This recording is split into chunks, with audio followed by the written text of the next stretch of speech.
This episode of Super Pulp Science is brought to you by Wizlords in Space. It can be purchased at www.wizbiz.games.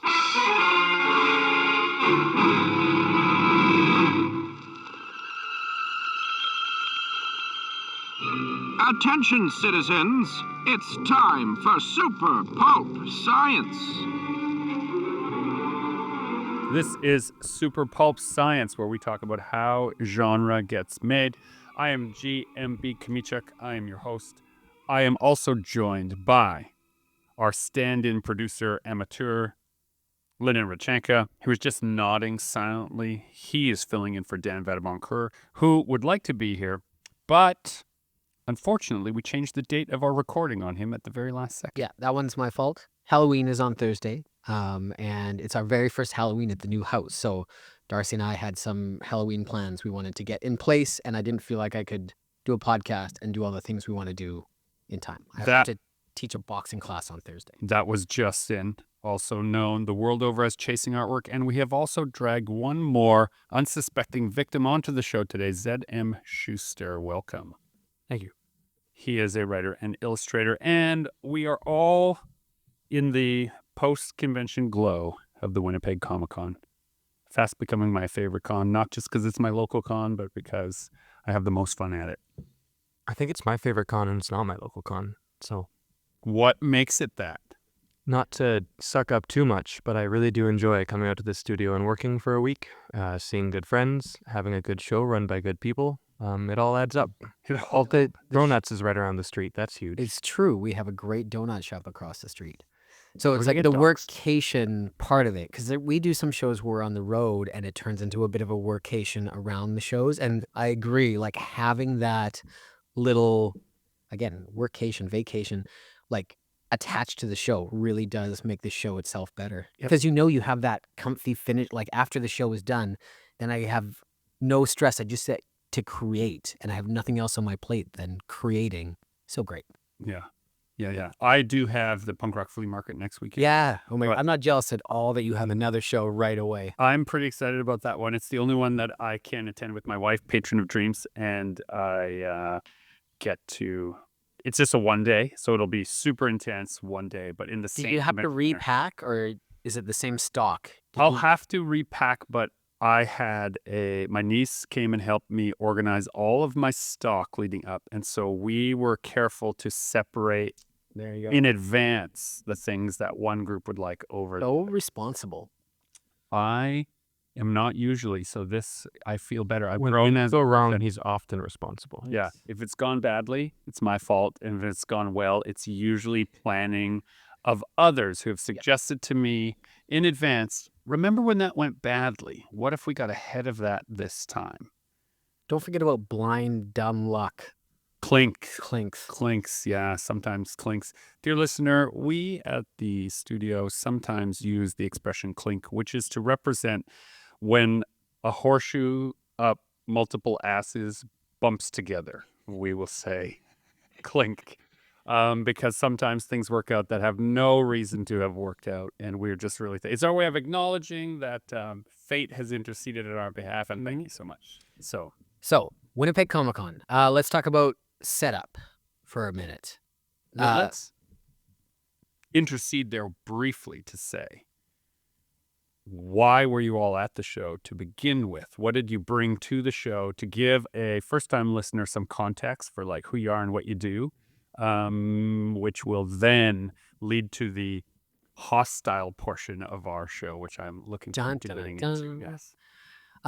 So Winnipeg Comiccon is my oldest running Comic-Con. It was my very first convention in 2008. So I've had a table at the Winnipeg Comic-Con since 2008. And what do you put on that table, Justin? Are you going to ask like really basic questions No. like I did the other week? And, Yes, Yep. a little bit. Just a little. Just a smidgen. So when I started out, I had like postcard prints. I had 8.5 by 11 prints. I had a comic that I printed at Staples. No, it was Office Depot at that point. And I didn't even have a portfolio. I just had stacks of prints and hopes and dreams. And that slowly evolved from a 4-foot table to a 6-table monstrosity that A double corner booth. double corner booth in the middle of the floor with light up pillars and cloth banners, and I just came out with my 13th book, as well as a lot of 12 by 18 posters. I have canvases, stretch canvases of my work that range from 24 by 18 to 48 by 24, like monster canvases. And yeah, it takes a couple of hours to set that all up now, whereas before it was about a 40-minute endeavor. Ooh, that's the stage I'm at. That's where I chime in. 40-minute endeavor. Lay it on us. I have mostly comics and also a board game I made called Wizlords in Space, Cosmic Catastrophe. But also a slew of comics and a couple prints. I'm dipping my toes into the print game. And mostly those things. Zach is also the illustrator of Hero Man. You're bearing the lead. You were you made the local paper. Yeah, with writer Lyndon Radchenka. Yeah, he's all right, but he's going to be quiet with his headphones on now, isn't he? He's just nodding. That's so strange. He usually interrupts me at any moment for any reason. So you guys launched Hero Man this weekend here in Winnipeg.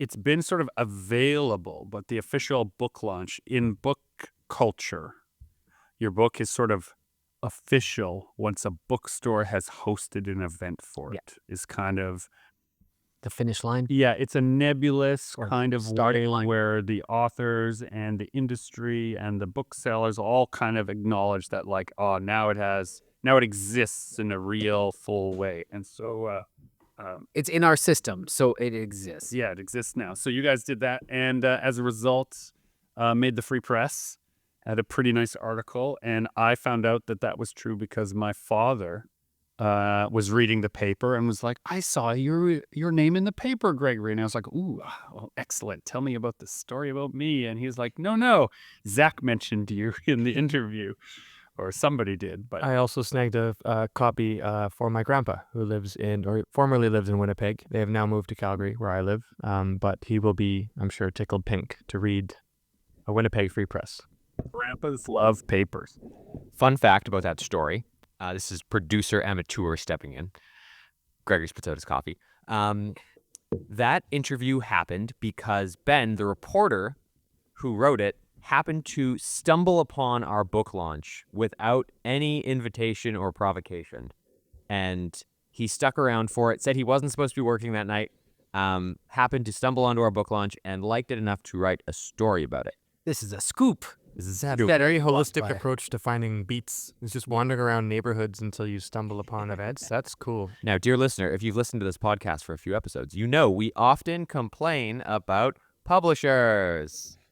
This book launch would not have been possible without publisher at Bay Press, and therefore the interview in the paper and article that we've been talking about also would not have been possible without publisher at Bay Press. So stick that one in the publisher column. Okay, but hold on. No, keep the mic. I wanted Here to comes justice. because you guys had your book launch like during the setup of Winnipeg's biggest Comic-Con. So you were having a separate event before the biggest nerdy event in the city. Do you feel like that was great timing to have a book launch, or did it take away did it take away from the Comic-Con sales at all? Talk about the interaction there. I feel like it's the only time we could have done a book launch because it's the only time Zach was here. Right. Okay. So you're both in the city. So either we had the book launch around Comic-Con because Zach was already paying for himself to fly out here, or we had one without Zach and just me. I don't Less think exciting. I don't think it impacted our sales at Comic-Con whatsoever because the attendees of the book launch were exclusively friends and family of me, aside from Ben, and most of them do not go to Comic-Con. Okay. Different crowds. And I'll point out that the reach of the Free Press is much larger than whatever the reach of that bookstore is. But the one thing wouldn't have happened without the other. So it's just, you got to try stuff. You got to be there. You got to show up, and you never know what will be the result. Yes, I'm ready to party! I found out that the Winnipeg show has now officially become an event for me where if I don't have regular helpers, I'll become the guy who's changed. Because it's used to be, like, I've been doing the show also for about 10 years, and I love it. I use it as not good catch. Much longer than 10 years. I don't know if much longer, but I am much longer. I've seen some things. I have a lot of, there's people you meet at funerals, there's people you meet at weddings, and there's people you meet at Comic-Cons, and that's kind of, they're the only time you see those people. And I love those people who show up at cons, who have engaged with the work or have just, they're like, that's how you got to know them. And if I didn't have someone helping with the sort of fiduciary logistics of selling stuff, then I would get totally eaten up with just having a good time with everybody. And I would probably be my lowest sales show. It's become such a social event for you as well. A time to catch up with other creatives they haven't seen in a while, and it's their chance to And I don't know if you know this, Justin, but it's basically you are the one that fixed my problem because it was becoming that way. And I mentioned a number of years ago, I said, oh, let's go and you said, well, why don't you get help? It was like you were just offhanded because you have people, you have family members and other people come in and pitch it when you have that same problem. I was like, oh, yeah, right. I don't have to pile everything on my back like that character from Labyrinth. I can, spread it out a little bit. Right? Now, speaking of someone who had to carry everything on their back all the way from Calgary, how was it for you? Good. I will note that I get to keep a little bit of stock out here, which helps a long way. I don't have to bring as many heavy things on the airplane. But I did bring very heavy. Right before this podcast, I was trying to get my bag down to that 50-pound limit. There's still a lot of heavy things involved, but... You got to play that ever-present, super fun game at the studio, which is... which of the luggage scales is broken? And you have to kind of triangulate. Trick question. They're all broken. They're all a little special way. Yeah, that's right. Yeah. And Aren't we all? Isn't this a beautiful life thing too? Yeah, and when we put them all together, we can carry the weight. Oh, and actually, okay, so a lot of people ask me, coming prior to the show, what would you compare the Winnipeg show to? And I feel I can't give an honest answer because I've been doing this show so long.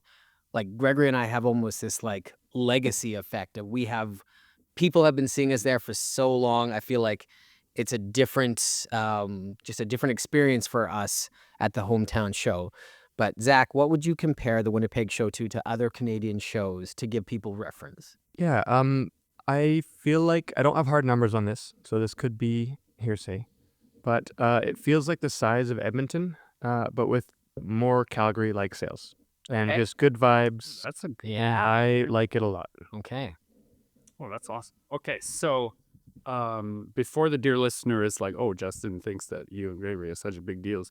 I think an important part of that discussion of legacy is that if you've been in a city, a regular in the city, and George McHale, friend of the podcast, friend of the studio, who was actually staying in my house, creator of Cover of Darkness during the show, he was saying that the effect of coming to a city regularly means that people who bought the first stuff came for the sequels, and that, of course, it warms your heart because you can maybe convince anyone to buy one thing the first time. But if they came back of their own for the rest, they liked it. Right. So there's no, you feel... You didn't trick them. That's right. There's a sense of pride in your own work that arrives. In that vein, my favorite moment of the weekend, somebody bought my game, and he came back to my booth later with it in a clear plastic bag he had gotten from somewhere else, perhaps chasing artwork.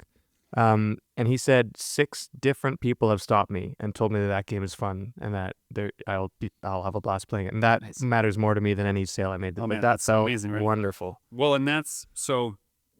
On the outside, I noticed that there was a few people in the aisle we were in who kept seeing these interactions I were having, and maybe I was holding a book, and they associate that interaction each time with a sale. So in their mind, it hurts them because they're like, oh, they're so busy. But we're not always busy with turning people upside down and shaking their pockets out. It is part of that, you say, that legacy of all the different people who come to talk about their experience with the book. That person who stood in front of you and told you that story, to an outsider who sees that, who's across the aisle, they go, oh, Zach made another sale, right? And there's a myth that grows around a booth that is not associated with the reality of the nuts and bolts of making things. What actually helped with that quite a bit, like when nobody's at your booth, I think people are a little less likely to approach it. They don't want to be the first to like jump in there. But if they see a couple other people at your booth, they're like, oh, I want to see too. What's the crowd looking at? What are these other people interested in? And we launched Dire Beasts at the Winnipeg Comiccon. So there was 12 artists that contributed to that book, and 9 of them were in the building. So at probably like every half an hour, 45 minutes, somebody would be coming around not to buy Dire Beasts, but to get it signed, right? Because we had 9 different artists slinging this book, and one of the best things about the pitch of this book is if you buy this from me now, you then get to go get 9 free sketches. It's like a treasure hunt.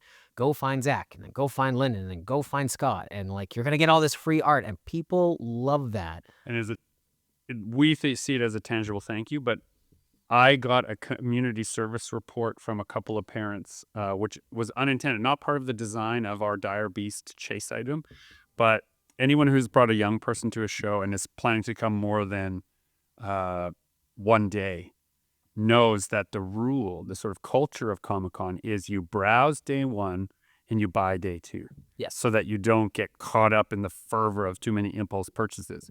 But with a young person, like if you have a child with you or a niece or a nephew or something, they're caught up in that fervor of want. And you have to say no. And it can become It's the biggest toy store there is. That's right. It can become very stressful that day 1. And I got from a number of parents saying to me, like, this Dire Beasts has been the perfect way for us to have the first day exploring the convention, getting stuff, getting people excited about meeting the artists and seeing the drawings.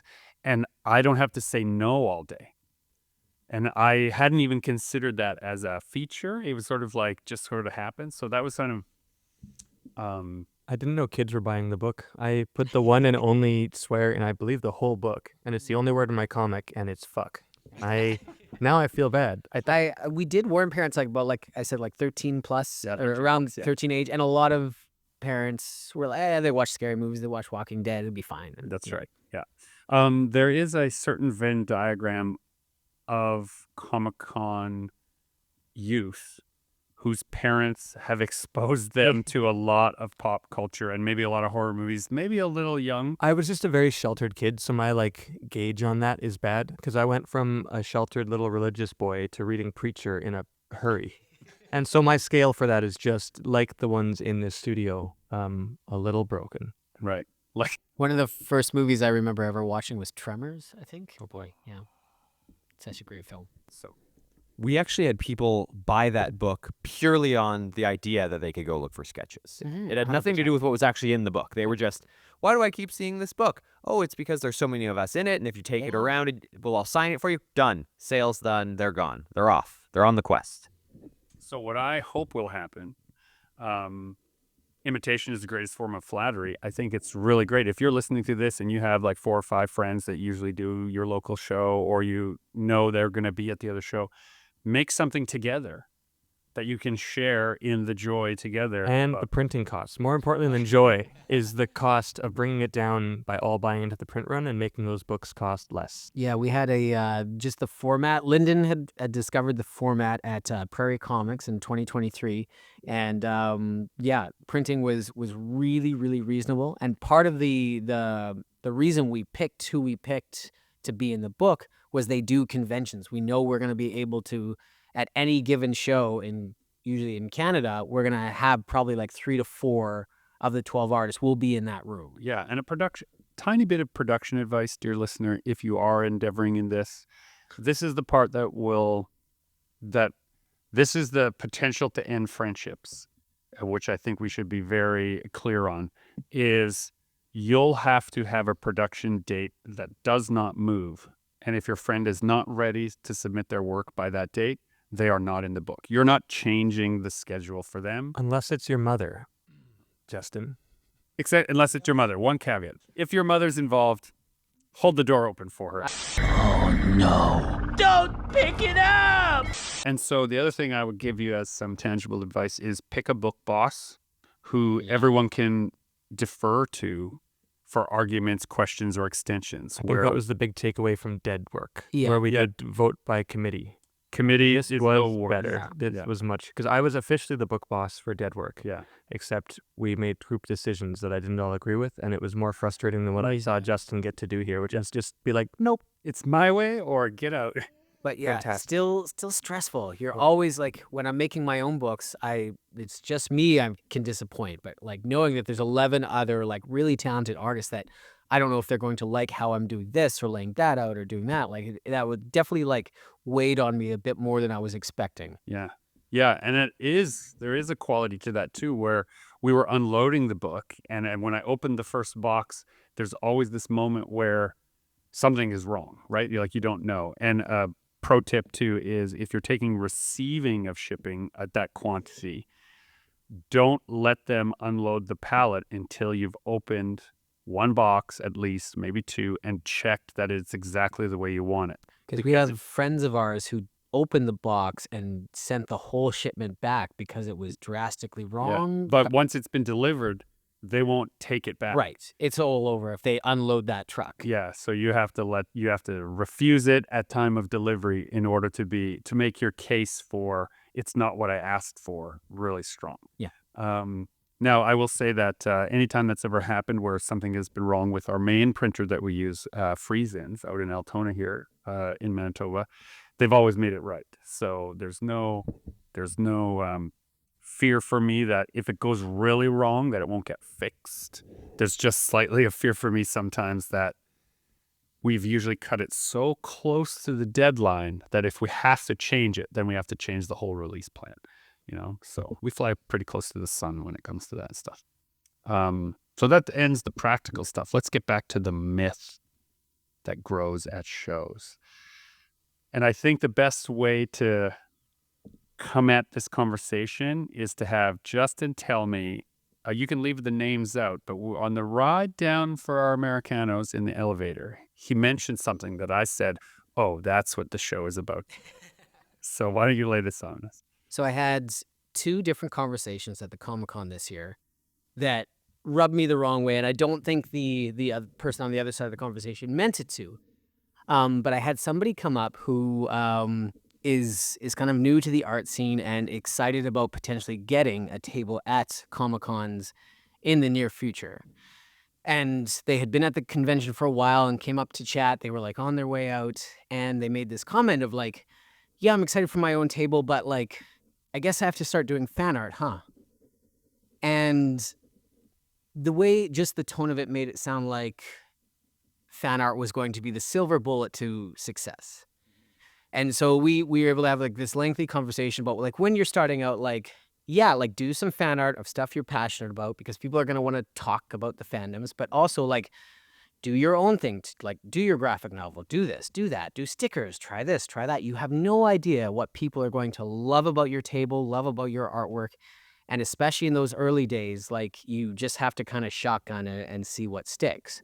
And when we were starting out, like I had like 8 different styles on the table. I was painting in Photoshop. I had this vector thing I was trying. I had this, I had that, and it slowly. And in ink drawings you were doing. Yeah, doing the water commissions. yeah, I was doing commissions. Yeah. So and I slowly honed that down, and so it was a good conversation. Can I want to expand on that for a minute. Each of those things you did represented facets of your art, the way you express yourself artistically. I think that's really important. Like these weren't things you were trying to see what sticks and you didn't have the skills or the interests. These were all interests and skills you already had. Yes. That if someone had said, oh, do more of that, you would have been thrilled to do more of that. Is that right? Yeah, and I still do all these things. I still watercolor. I still like do all my sketches and stuff in Photoshop. But when you're, flying to Toronto and you only have 50 pounds in a suitcase, like Zach was talking about, like you've kind of narrowed your inventory down to like what works best, right? So over years I've done that. Evil marketers will call it A/B testing, right? And they do that en masse through social media. They A/B test what images work. We did A/B testing the slowest way possible over 10 years, right? Yes. Essentially. Yeah. Right. And we're still experimenting, right? Like every year I try stuff that I have no idea if it's going to work. I have no idea if this is just sunk money that I'm never going to get back. And I think like we're in this really lucky position where we have the funds to incubate all these fun ideas and see if they'll work. especially at the studio. Yeah, we try all kinds of stuff that hasn't been done before, and some of it works and some of it doesn't. Some of it becomes our bread and butter for the next couple I'd of say a years. lot of it doesn't. I think Yeah, that's important, right? A lot of it does not work. Right. But we tried it. We Yep. tried it out. Yeah. Didn't work, but hey, we'll try the next thing. You used a great analogy, which I thought was hilarious as we were riding down the elevator. You said, explaining that I would have done better if I had fan art is the same energy as a person who loses a foot race and says, oh, if I had your shoes, I would have won, Yes. right? It's that bratty kid who blames it on, you have a red shirt on and I don't, so you're faster today. Yeah. And it has My nothing to fast shoes on, right? Yeah. So at the end, near the end of the convention, a artist that I've seen around. I've seen them at a lot of different conventions, and I don't know them that well. We just kind of recognize each other. Work faces. Work faces, yeah. And the only thing I know about this artist is they haven't changed much at their booth since their booth hasn't changed. Just not evolving. They're not trying different things. Right. Yeah. And they came up and were kind of, it wasn't the best show. Like, I think I'm just going to have to start doing fan art. And I kind of laughed in this person's face a little bit. I immediately felt bad that they thought that was the reason they're not doing well, and not the fact that they don't put any work, efforts, time into their craft. Like, this person very clearly, like, this is a side thing. This is not something that they're passionate about. This was a way that they made money. Yeah. It's not making them money anymore. And they're like, yeah. So it's just if you're looking for a life in the arts as easy money, dear listener, perhaps get a job in finance, right? the amount of people that we've seen come onto the scene is like, okay, so I just have to draw Spider-Man and Batman and this anime and that anime, and like, Oh my I'll make it. No. Those people are not around it. We've seen like hundreds of those artists come and go that think like, if I do what's popular, I'll make money. And that is... Yeah. And if that was true, if that was all it was, you and I could have, quote unquote, leveled up so much faster by just copying each other's strongest seller. Mm-hmm. Right? Because we're here in the studio, you could have said, oh, this was the one everyone likes. And I could have said, oh, well, then I'll draw that kind of thing. It doesn't work. Your style is your expression and it's the work you want to do. And if you are picking a fan art piece to do, you know, it has to be something you actually are a capital F fan of. I dipped my toes into the fan art game last season when some new book, or at the start of this season, when some books weren't coming in time for a big show. I went, yeah, okay, I should draw fan art just to have something new on the table. And I used it as a chance to draw some of my favorite things. And all of it would tie back, well, not all of it, most of them would tie back to like, oh, well, you like this thing I also like if they're stopping to see this. The inspiration. And you go, well, then check out my book. And you can put a book in their hand. And now we're talking about a thing we both liked. And that I will say, you guys were saying you can't just do fan art to get people to your table. It does help to have familiar things you already know you like when you're walking up to a new table. It's a flag. That does help people find what they like. And if they like something you like, they're also going to like the other stuff you made. And I do think there's a power in fan art for that reason. But it has to be something you like. Because I drew some of those fan arts and they're not good enough. And I haven't sold those prints. Like, just naturally people flipping through the book won't linger on the ones that I didn't do my best on. Right. The ones that I really enjoyed drawing, it shows through, it shines through, and people can tell. And those are the only prints I actually sell. We're gonna party hard, and then we'll be on our way. Time to get freako! When someone comes up to the table and they're like, ooh, I love this Dracula, I love this Phantom Detective. I'm like, oh, well, I put those two ideas together and made Midnight City. Like, pulpera and literary horror is my jam. Like, I will talk all day long about it. And they immediately see that spark. Yeah. Right? If you're just like, yes, I drew Master Chief. Would you like another Master Chief? We've seen those people. They don't last long at all. Yeah. If you're a character chaser, right, you will show up at any booth sometimes and just get whatever thing is available, but you'll never come back. You didn't get it for that person's essential self, so it's not going to really help you along the way. Yeah, every once in a while we'll have customers that are just hunting for something very specific. And if you don't have it, they immediately take off. And if you do have it, it's almost like they don't need to see it. They're just going to buy it. I never feel good about those sales. I agree. Yeah, Godzilla is a big one. Like, I have a Godzilla piece and I love it. I had so much fun building it. I love Godzilla. lots of people are like, do you have Godzilla? It's like, yes. Okay, I'll take one of those. Like, do you want Do you want to look at Do you it? want to look at it? Yeah. I did an Ahsoka piece as my only Star Wars fan art, and it was largely because I was just watching the show as I drew them, Mm-hmm. and I loved it.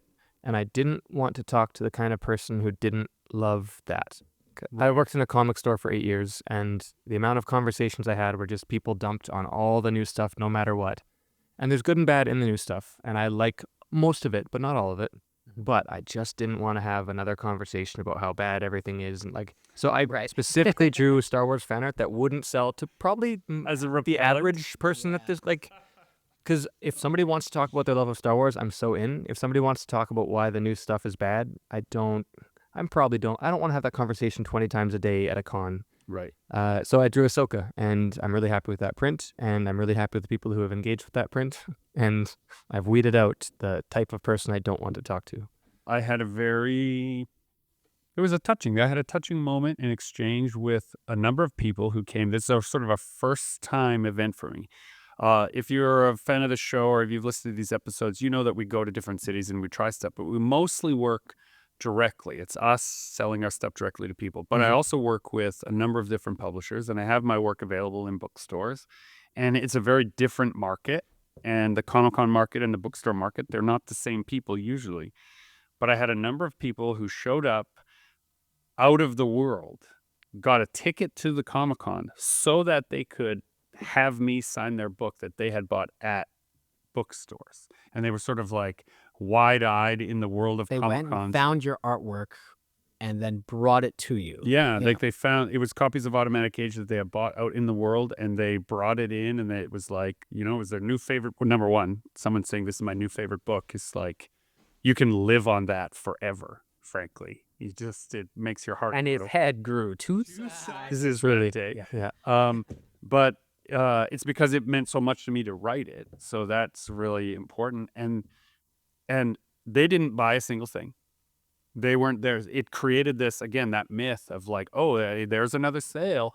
No, they're just there to appreciate it, and you have to provide them as much attention as you would any other person. Oh, stop tapping the table, says producer amateur. With his eyes. With his eyes, he's staring at me. I just got so passionate, I couldn't help it. I just wanted my heartbeat to show in the microphone. We called him an amateur, but he's really good at this whole. He's been really good at this, producer. Yeah.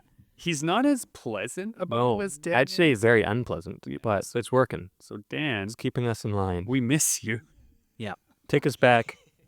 So that part of like someone comes up and they've connected with something and it's not about $1, right, is a really important part of like why you do it, right? Because that's not fan art. That's a completely original idea.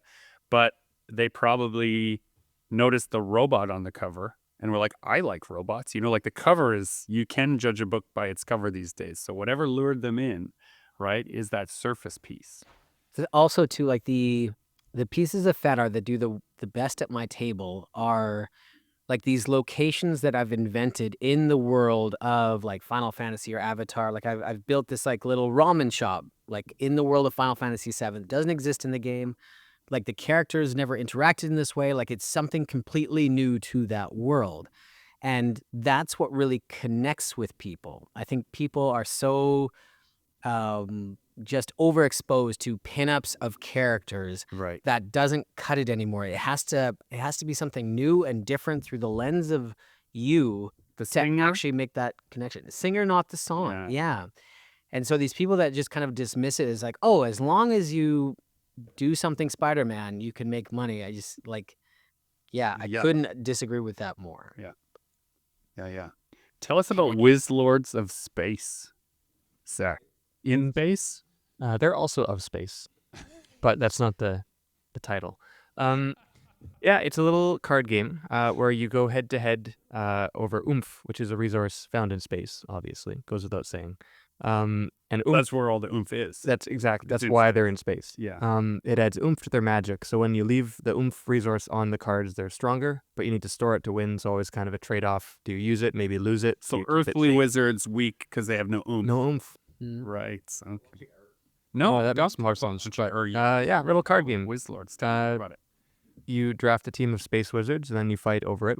My friend and I, Lucas Van Dyke, designed the rules. I did the art.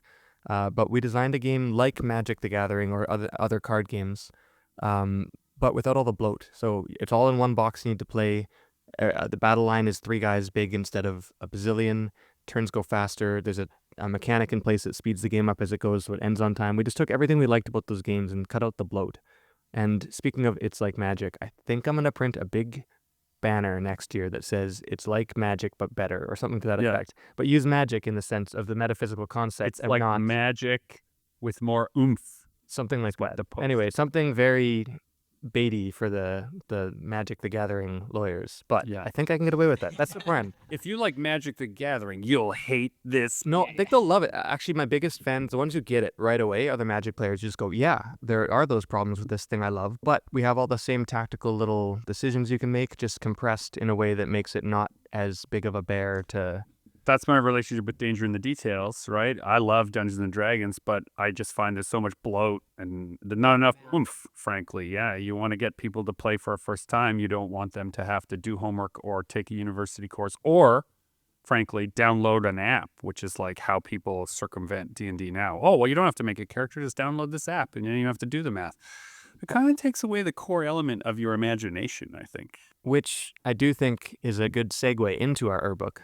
Danger in the Details, we playtested during COVID, and my first character for this world was a witch who couldn't use magic, because in Gregory's designed system, your adding to the story is what increases your dice rolls and how well you do, adding to the narration in any capacity. And this character would wave a smoking wand around and chant ominously, and that was creating a nice texture in the scene that then made us mechanically good, even though technically I was doing nothing but smoking up a room a little bit. Very simple mechanic in Danger in the Details is the narrator provides a certain number of details, and then the players are not allowed to roll until they've matched an equivalent number of details in the story. So, like, I'm not going to do all the work as the dungeon master. You got to do some work too, you lazy players, and then we'll roll dice. So this character is all bark and no bite. That's right. So as we got talking about this character, we decided to make a whole comic of it, which finally came out this weekend. Yeah. The Charlatan, the Witch. The Charlatan and the Empty House. It's a long title, and I've clearly forgotten it already. That's okay. I got the name of your cape wrong. That's all good. A minute ago. Names are... No. Oh, my God. So at the Charlatan and the Empty House, is our... I'm writing it. You're illustrating it. We're co-producing the story. So how that works really is I had a concept for the story, and then Zach said, or it could be better if every time. And then it became kind of like how we were playing the game. And so everything that's better is a result of his idea plus my idea kind of rolling over until the thing that made the story the most dynamic is the idea that won. And I found that to be a really... And there was a whole second round of that, which I just discovered when the book was in my hands, of... we talked about it, we came up with the idea, and then you gave me a kind of a breakdown of ideas, and then I drew it, and it was different than you expected. Yeah. And then you wrote words to that. Yeah. So without much of my input, I had a couple pages where I'm like, I would like this line, but like 3 of those maybe. Yeah. And then I got this book back that I didn't know any of the words. I was reading it for the first time, basically. And so we had several layers of the collaboration and adding to each other's stuff. And that was a lot of fun. So good. That's how Justin and I work, essentially, when we're working on books together, is not try to get into the weeds of each other's process. We're just, this is the part I'm happy with. Now you can add something, right? Yeah. It's a lot of like story breaking in person and then going away from each other and doing all the fine tuning. And it was a good lesson in letting go of, because I feel like a lot of artists who care about what they make, rightfully so, will get too attached to their vision of a project. Mm-hmm. And I've had a recent reminder in a different collaboration of it's good to let go and let other people who know what they're doing take a stab at it. And you'll have little things you don't like, and there's some things worth talking about, but it's always good to let the reins go and trust your collaborators. Finished, not perfect. That's right. That was a really nice way of... I didn't say anything under the bussy. Yeah, it was really good. I got a good positive lesson from a recent collaboration. President Munch needs a new concubine. He's a keeper. Ow! So is a story of a person who has no magic, saving a person who is a source of magic from a creature that eats magic. And they go on a rousing adventure through a haunted house, essentially, where every time you cross the threshold of the house, it presents to you a room you need. So it has an infinite number of rooms if you need more rooms than it has. The trick is with that, though, they're being pursued by this monster who's, when you step through the door, you go to the room you need.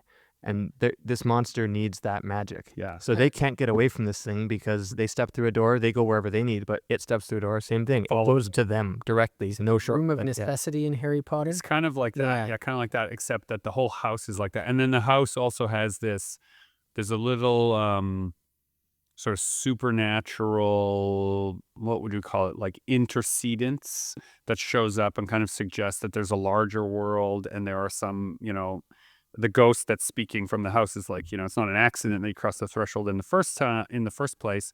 And so it's just a very short story. It's sort of the promise of our premise is just sort of in and out, kind of like how the game was, like a complete story, but also we don't know what came before and we don't necessarily know what came after. But I'm now mildly obsessed and I want to do more. I want to do more too. Yeah. Since we're on this podcast and I can get into the weeds, I don't often get to talk about panel layout for any length of time before people's eyes glaze over. This is the place. In Urr, I did a very cool thing I really enjoyed that I want to push farther in other books, or maybe more Urr. Every time, most pages have very basic panel layouts, and I typically go more inventive with diagonals and overlapping panels and shenanigans in my layouts. And in this, I did a lot of 4-page or 4-panel, 6-panel square pages.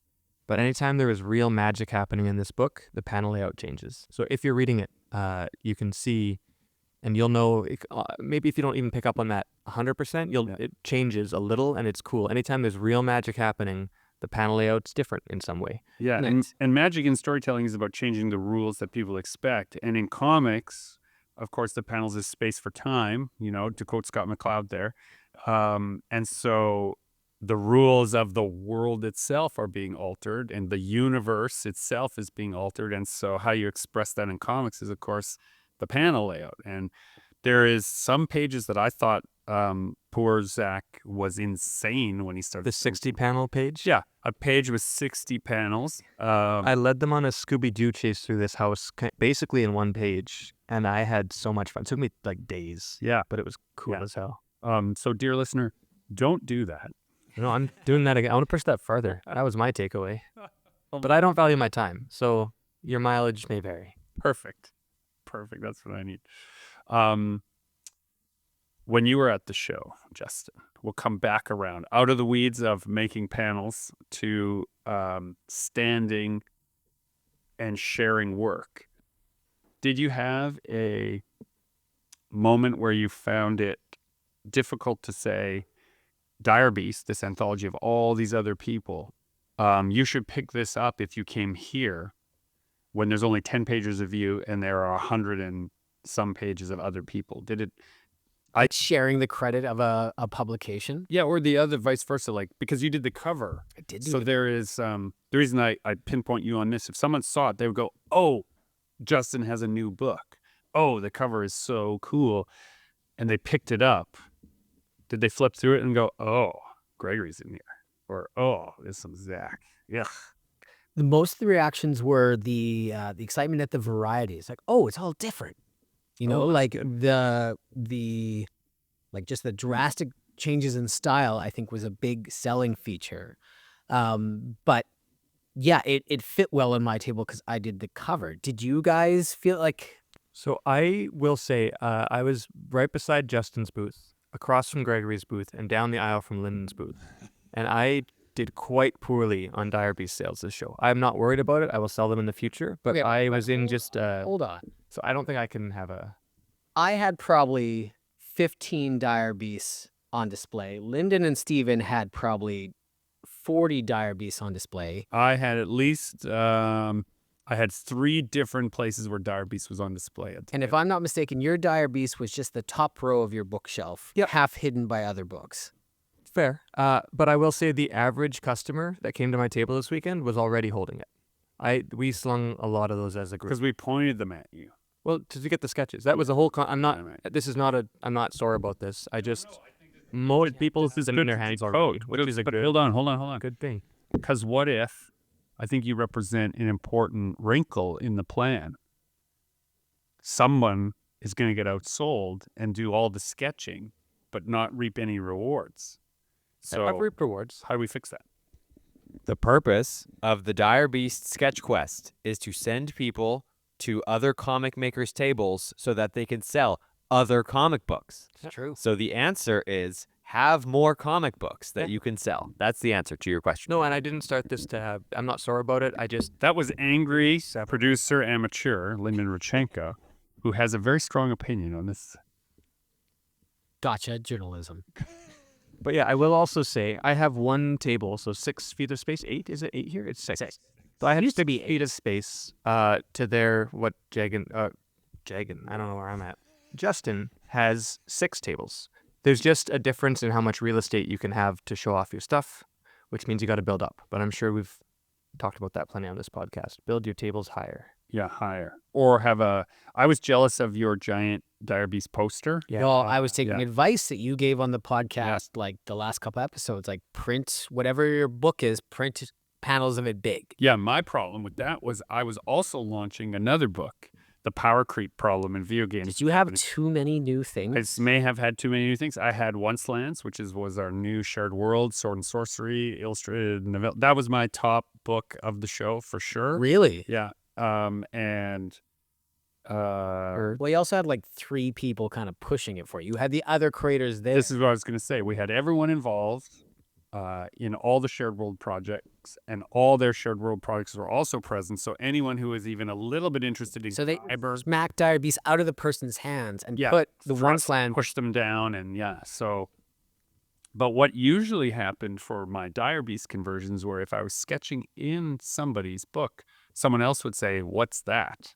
I want one. I want this kind of attention from all these artists." So that's a lesson to be learned there. I think I've touched on this before, but Gregory has this ability to sit there and casually sketch and chat and be engaged with these people. I sit in stony silence when I draw. I focus in like a laser beam, and I am very bad at multitasking. So it's difficult, and I have no booth support to pick up sales. And you're better at drawing, so your drawings come across nicer. Well, I wasn't wishing for that, but Oh, let's talk about briefly the shade that we would throw at each shooter. Some people took it the wrong way almost, but when somebody would buy Dire Beasts, I would often, okay, so just so you know, like the best part of this has happened already. You got my sketch, and now it's just disappointment from here on out. You're going to go across the aisle, and Gregory's going to try to draw on it. Disappointing drawing. And then I would follow up by, like, you tell him that I said all this, and he's going to try extra hard. Oh, so what was funny about that is sometimes they wouldn't say anything. I would draw my It'd just drawing, be and awkward. someone would say, "Hey, that's not bad at all." And I would know how you had pumped that up. I stayed out of this mudslinging, with one exception, when I got a very rude message in the art itself from Justin, and I sent one right back at that son of a bitch. But other than that, I kept my nose clean. People would love that Oh, it because was then they'd fun. We come had- oh, back, totally. right? Like they get Zach's sketch, and then, oh, he just did it. So they'd come back and show me. We had a good time. Yeah. Occasionally, one of you would write a little word bubble. Maybe that was you doing that. That was Lyndon. And he would say like "wizards only," Yeah. or like "draw a unicorn," or "Gregory has to do this thing," and suddenly you're stuck with this. And the buyer, the customer, is also now reinforcing this. Like, hey, just so you know, there's wizards only in this. Yeah, only with Yeah, I had some of those. Yeah, that wizards only book. they got really, really into that. That was Yeah. again just such a great experience for people when these cons have somewhat turned into just go spend money to get in, so you can go spend money. It feels so good to give back to that old spirit of like, go talk to artists, go find cool sketches, go get cool things, and rewarded for being part of this experience and not just like a shopping mall. Which, brief aside, I heard the attendance cost was actually down. Like they lowered the cost for entry this year. Yeah, and Which- they had a higher attendance. Has anyone had a chance to speak to any of the new contributors to Dire Beasts to see what it was like being part of their first ever sketch quest? We talked to them tangentially, but I wouldn't want to put any words in their mouths. I would really like to get Charlene from Scott Ford. yeah, and Scott Ford Scott Henderson. and Scott Henderson on the show to say in their own words. Now, Scott Henderson, who normally this one, I'm sure he wouldn't mind me saying, or maybe he would. Scott, I'm sorry. He said that often because he was an artist guest and he often does commission work regularly.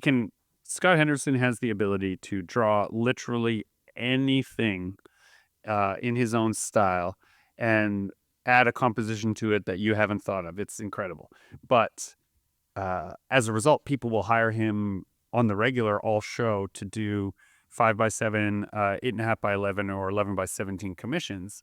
And so he was saying that he gets into a flow when he's drawing those, and he kept being interrupted by dire beasts. And so he found himself doing more drawing than he thought in the end was required. Once he realized like what the actual ask was like a doodle. Yeah. But has such a hard He time. can't turn off that Turn off the of his brain. flow of like all the details. Yes. Yeah. So he did mention that was something he had to adjust to. But he had some gorgeous sketches. Yeah, I usually feel bad when something came by with his art in it already. And Yeah, definitely. If I got a book after he had it first, I worked harder on my sketch. Yeah, I found sure. he had raised the bar. Also, Charlene, who is Dead Rabbit Comics, if you look them up online, her Cursed Rabbit. Dead Rabbits, so they fight in gangs in New York. Cursed Rabbit makes the craziest horror comics you've ever seen. Although Charlene would fight well were she to fight in New York. Now that you say that, yes, She would her be just uppercut fine. could take any one of us. For sure. But her sketches would come. She used this like silver pen. It was this crazy monster with this long tongue. She just. So Scott or Charlene, if their sketches were first, I usually tried to up my game. I felt a little bit intimidated, right? Justin's was nice because the bar was super low. I could here, see where here we go again. Yeah. It's just like being back at the convention. My favorite diss track for Justin was people would come up and I'd be drawing and they'd be holding dire beasts that came from Justin's, and I would say, what I always found interesting about artists is like the ones that really can't draw will try to bamboozle you by using a gold pen. And then they'd look at the gold dragon on the inside cover and they'd like look at me and look at the gold dragon and then look back over their shoulder at Justin. And it was I didn't stay as clean in the mudsling. At the end of the expo, Scott Ford wanted his own book signed. And he said, write something mean in this, because that was the spirit of what we were doing. Right. And I went, okay. And I wrote in my speech bubble, the character I drew, I wrote second best Scott in the book. And I think that was more than he expected. I think that was good. Oh, that's good. Yeah, Scott Ford, he put pages of a comic series called Boreal, which is this incredible like fantasy story, into our dire beasts. And you can get most of it on his website. I think scottaford.com. Is that right? Well, look at my producer. We'll get our producer on it, yeah. To clarify that. But a lot of Scott's work is available on his Patreon for like a couple of bucks. You can read like 250 pages of Arkland. You can read like so many comics. So one of the best experimental comics makers, I think, alive in Canada today, Scott A. Ford. Yeah. And his website is looking at you. Producer. Dan is going to have to fix it. It is not scottaford.com. It is scottafordart.com. Sorry, Dan. Sorry, Scott. Sorry, dear listener. All right. Well, I think we have run much of the gamut of what we were going to talk about. If I was going to sum up, dear listener, it would be this. You should find collaborators who are willing to carry some of that load with you.